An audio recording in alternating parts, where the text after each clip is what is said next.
This is a reading from the poem of the Man God by Maria Valtorta, Volume 4, Episode 511. At Emmaus, in the mountains, Parable of the Rich Wise Man and of the Poor Ignorant Boy, 14th of October, 1946. The square in Emmaus is crowded with people. It is really packed, and in the middle of the square there is Jesus, who is moving with difficulty, so much is he surrounded and pressed by those who are besieging him. Jesus is between the son of the chief of the synagogue and the other disciple, and around him there are, with the hypothetical intention of protecting him, the apostles and disciples, and among them many children, as they can easily creep everywhere, like little lizards in the tangle of a thick hedge. The attraction that Jesus exerted on the little ones is wonderful. Wherever he went, whether he was known or unknown, he was at once surrounded by children, happy to cling to his garments, even happier when his hand touched them lightly with loving caress, even if at the same time he said grave things to adults. Most happy if he sat down on a seat, on a little wall or stone, or fallen trunk of a tree on the grass. In that case, as they had him at their own height, they were able to embrace him, rest their little heads on his shoulder or knees, creep under his mantle, and thus find themselves in his arms, like chicks that had found the most loving and protective defense.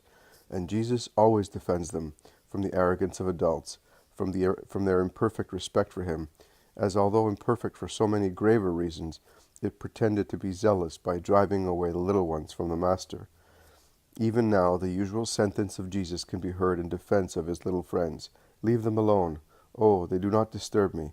It is not children who cause trouble and grief."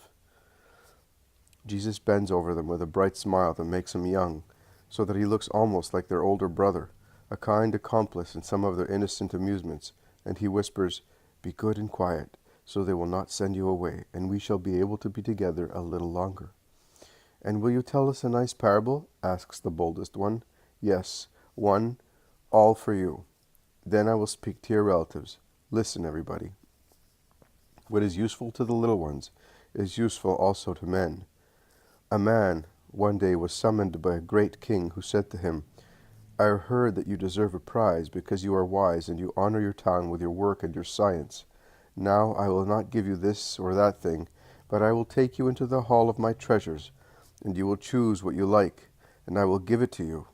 In this way I will also judge whether you are up to your fame.' At the same time the king, approaching the terrace which surrounded his hall, cast a glance at the square in front of the royal palace, and saw a poorly dressed boy pass by, a child of a very poor family, perhaps an orphan and a beggar. He turned to his servants, saying, 'Go to that boy and bring him here.' The servants went and came back with the child, to appear in the presence of the king, although the dignitaries of the court said to him, 'Make a bow, salute, say, honor and glory to you, my king. I bend my knee before you, powerful king whom the earth exalts and the greatest being existing.' The boy refused to bow and repeat these words, and the scandalized dignitaries shook him rudely and said, 'O king, this dirty, boorish boy is a dishonor in your abode. Let us drive him out here into the street. If you wish to have a boy near you, we will go and look for one among the rich people in town. If you are tired of our children, and we will bring him to you, but not this boorish fellow who does not even know how to greet a person.' The rich wise man, who had previously humiliated himself with many deep, servile bows, as if he were before an altar, said, 'Your dignitaries are right. For the sake of the majesty of your crown, you must ensure that your sacred person is given the homage due to it.' And while saying these words, he prostrated himself to kiss the king's foot. But the king said, 'No, I want this boy. Not only that, but I want to take him as well into the hall of my treasures, so that he may choose what he wants, and I will give it to him. I am perhaps not allowed, just because I am a king. Am I perhaps not allowed, just because I am a king, to make a poor boy happy? Is he not my subject like each of you? Is it his fault if he is unhappy? No, God be praised. I want to make him happy at least for once. Come, child, and be not afraid of me.' And he stretched out his hand, which the boy took with simplicity, kissing it spontaneously. The king smiled, and between two rows of stooping dignitaries, on purple carpets with golden flowers, he turned his steps towards the treasure room, with the rich wise man on his right-hand side, and the poor ignorant boy on his left. And the royal mantle contrasted strikingly with the frayed garment and the bare feet of the poor boy.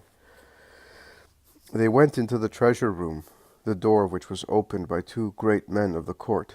It was a high, round, windowless room, but light flooded in through the ceiling made of a huge plate of mica, a mild light which, however, made the gold knobs of safes shine brightly, and the purple ribbons of many parchment rolls glow on high, ornate reading desks. Stately rolls with precious rods and clasps and labels adorned with shining stones, rare works which only a king could possess. And, ignored on a grim, dark, low desk, a small parchment rolled on a white piece of wood, tied with a rustic thread, as dusty as a neglected thing. The king said, pointing at the walls, "Here are all the treasures of the earth, and others which are even greater than earthly treasures, because here are all the works of human genius, and there are also works coming from superhuman sources. Go and take whatever you wish." And he stood in the middle of the room, with folded arms, watching.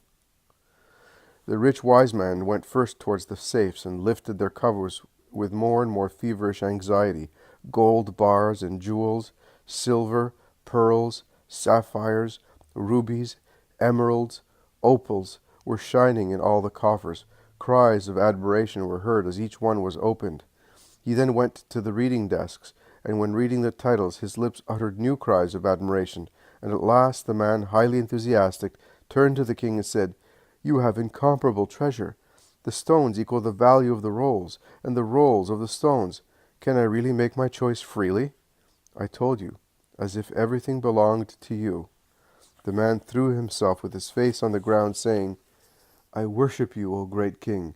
And he got up and ran first to the coffers, then to the desks, taking from both the best things he saw. The king, who had smiled at first under his beard, seeing the excitement with which the man ran from one coffer to another, and a second time seeing him throw himself on the ground, worshipping, and the third time seeing the cupidity, the method and preferences by which he chose gems and books, addressed the boy who was standing beside him, saying, "And are you not going to choose the beautiful stones and the valuable rolls?" The boy shook his head in denial. "Why not?" "Because with regard to the rolls I cannot read them, and as far as the stones are concerned, I do not know their value. They are nothing but little stones to me." "But they would make you rich."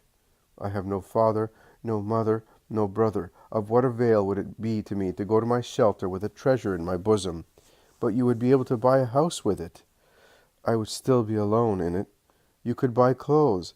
"I would still be cold without the love of relatives." "Food." "I could not become satiated with my mother's kisses or buy them at any price." "You could get teachers and learn to read." "I would like that better, but what could I read then?" "The works of poets, philosophers, wise men, ancient words, and the history of peoples."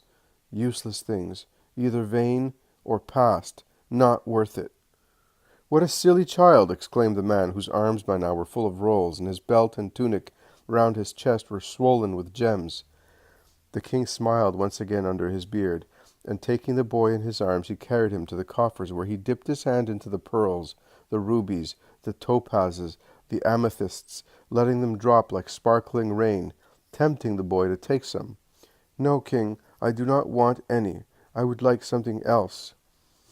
The king took him to the desks and read stanzas of poets, episodes of heroes, descriptions of countries.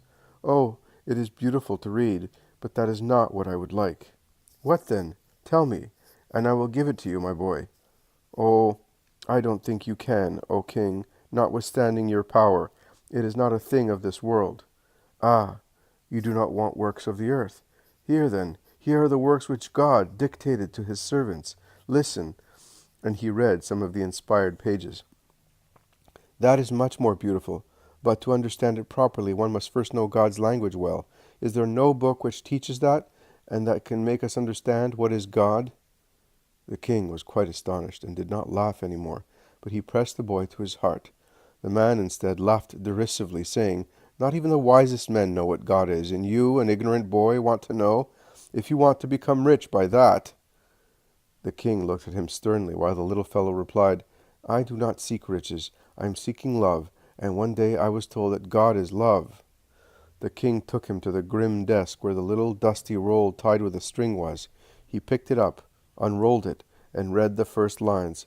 "Let little ones come to me, and I, God, will teach them the science of love. It is in this book, and oh, that is what I want. I will know God, and by having him, I shall have everything. Give me this roll, O king, and I shall be happy." "But it has no value, money-wise." "That boy is really foolish. He cannot read, and he takes a book. He is not wise, and he does not want to learn. He is poor, and he does not take treasures." "I will strive to possess love, and this book will teach me. May you be blessed, O king, because you are giving me something which will no longer make me feel a poor orphan." "At least worship him as I did, if you think that you have become so happy through him. I do not worship the man, but God, who made him so kind. This boy is the true wise person in my kingdom, O man, whereas you have usurped the reputation of being wise. Pride and avidity have intoxicated you to such an extent that you maintain that a creature should be worshipped instead of the Creator, simply because a creature was giving you stones and human works, and you have not considered that you have gems, and I have had them, because God created them, and you have rare rolls containing the thought of man, because God gave man an intellect. This child who is cold and hungry, who is all alone, who has been struck by all kinds of sorrow, who would be excused and justifiable if he became intoxicated with the sight of riches, this child knows how to express just thanks to God for making my heart kind, and he seeks but the one only necessary thing, to love God, to know love in order to have true riches here and in future life. Man, I promised I would give you what you would choose. The word of a king is sacred, so go with your stones and your rolls, multicolored pebbles, and straw of human thought, and live trembling with fear of thieves and moths, the former the enemies of gems, the latter of parchments, and be dazzled by the vain flashes of those chips, and be disgusted with the sickly sweet flavor of human science, which is only flavor and not nourishment. Go. This child will remain with me, and we will strive together to read the book that is love, that is, God, and we shall have no vain flashes of cold gems, nor the sickly sweet flavor of straw of the works of human knowledge, but the fire of the eternal Spirit will grant us, even in this life, the ecstasy of paradise, and we shall possess wisdom, which is more fortifying than wine, more nourishing than honey. Come, child, to whom wisdom has shown her face, that you may desire her as a genuine bride." And after driving away the man, he kept the child, and instructed him in divine wisdom, that he might be a just man, and a king, worthy of the sacred anointment on the earth, and a citizen of the kingdom of God in the other life. That is the parable promised to the little ones, and proposed to adults. Do you remember Baruch? He says, "Why, Israel, why are you in the country of your enemies, growing older and older, in an alien land, sharing defilement with the dead, reckoned with those who go to Sheol?" And he replies, "Because you have forsaken the fountain of wisdom. Had you walked in the way of God, you would have lived in peace forever." Listen, you, who too often complain of being in exile, although you are in our fatherland, since our fatherland is no longer ours, but of our rulers. You complain of that, and you do not know that in comparison with what is awaiting you in future, it is like a drop of vinegar mixed with water, compared with the inebriating drink given to condemned men, and which, as you know, is more bitter than any other drink. The people of God is suffering because it forsook wisdom. How can you possess prudence, strength, intelligence? How can you even know where they are, and consequently know minor things, if you no longer drink at the fountains of wisdom? His kingdom is not of this earth, but God's mercy grants its source. It is in God. It is God himself, and God opens his bosom, that it may descend upon you. Well does Israel, who has or had, and still thinks she has, with the foolish pride of prodigal people, who squandered their money and think they are still rich, and in such belief exact homage, whereas they receive nothing but pity or derision? Does Israel, who has or had riches, conquests, honors, possess the only treasure? No, she does not, and she loses also the others, because he who loses wisdom loses also the capability of being great, and he who does not know wisdom falls from one error into another. And Israel knows many things, even too many, but she no longer knows wisdom. Baruch correctly says, "The young men of this people have seen the day. They peopled the earth, but they have not known the way of wisdom, or her paths, and their children have not received her, and she has gone far from them. Far from them, they have not received her." Prophetical words. I am wisdom speaking to you, and 3/4 of the people in Israel do not receive me, and wisdom goes away, and will go farther away, leaving them alone. And then what will those do who now consider themselves giants, and therefore capable of forcing the Lord to assist them and serve him? Are they giants useful to God in establishing his kingdom? No, they are not. I with Baruch say so. To establish the true kingdom of God, God will not choose those proud giants, and he will let them perish in their own folly, outside the paths of wisdom, because to ascend to heaven with one's spirit and understand the lessons of wisdom, one must have a humble, obedient, and above all an entirely loving spirit, because wisdom speaks her own language, that is, she speaks the language of love, because she is love. To become acquainted with her paths, it is necessary to have limpid, humble eyes, free from the treble concupiscence. To possess wisdom, one must buy her with living money, virtues. Israel did not possess that, and I have come to explain wisdom to lead you to her way, and sow virtues in your hearts, because I know everything, and I am aware of everything, and I have come to teach my servant Jacob and my beloved Israel all that.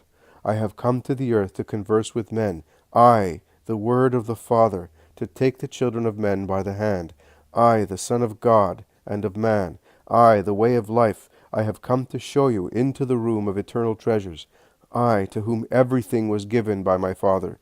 I, eternal lover, have come to take my bride, mankind, that I want to elevate to my throne and to my nuptial room, so that men may be in heaven with me, and I may introduce them into the wine cellar, that they may be exhilarated with the true vine, from which the vine shoots draw life. But Israel is a sluggish bride, and does not get up from her bed to open the door to him who has come. And the bridegroom goes away. He will pass. He is about to pass. And later Israel will look for him in vain, and will not find the merciful charity of her Savior, but the war wagons of the rulers, and she will be crushed, and pride and life will be squeezed out of her, after she wanted to crush also the merciful will of God. O Israel, Israel, who are losing true life for the sake of keeping a false dream of power. O Israel, who think that you are saving yourself, and want to save yourself with different means than those of wisdom, and you are getting lost by selling yourself to falsehood and crime. Shipwrecked Israel, who will not clutch at the solid rope thrown to rescue you, whereas you cling to the wreckage of your shattered past, and the storm carries you away to the open sea, a frightful, lightless sea. O Israel, what is the good of saving your life, or presuming to save it for 1 hour, 1 year, or 10, 20, 30 years, at the cost of a crime, and then perish forever? What is life, glory, power? A bubble of dirty water on the surface of a pond used by laundrymen, an iridescent bubble, not because it is made of gems, but because it consists of greasy dirt that with potash swells into empty bubbles destined to burst, leaving no trace except a circle on the water, foul with human sweat. One thing only is necessary, O Israel, to possess wisdom, even at the cost of one's life, because life is not the most precious thing. It is better to lose 100 lives than lose one's soul. Jesus has finished in an admiring silence, and he tries to push through the crowd and go, but the children claim his kisses, and adults his blessing. Only then, after taking leave of Cleopas and Hermas of Emmaus, he can depart.